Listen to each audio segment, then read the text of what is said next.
E fu così che quella notte uno, due, Rocky ebbe tre. un sogno e si ritrovò Uno, nella due. vecchia palestra Sì. estra. Pronti? Vai. Uno, due. Uno, due. Spapapapapam, papapapam. Sì. Bravo, continua così, cercali la mamma. Se ce la fai, dagli un calcio nei coglioni. Ascoltami un po', quando ero giovane facevo strage di cuori, ero un rubacuori. E una sera sono uscito.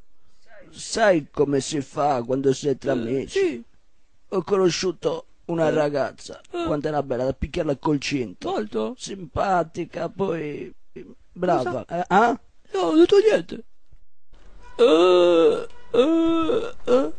E Mickey con la faccia da Mickey? Ti ricordi? Però puliscitelo quel cerume che c'è nelle orecchie, se no ti vedono tutti quanti e dicono guarda, quello gli esce melambrosoli. Allora continui ad andare in giro, vedi 1000 pivelle, ti arretti e ti ammazzi di pugnette. No, io voglio belle ragazze. Ma così non ce la fai mica, cara.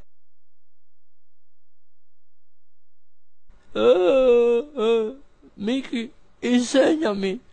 Insegnami. Ah, ma tu hai l'abbonamento al magazine Le Banane del Brasile. Cosa ci posso fare se te proprio ti va la banana nera di Cacello Uccel di Bosco? Non so cosa fare, io ce la metto tutta.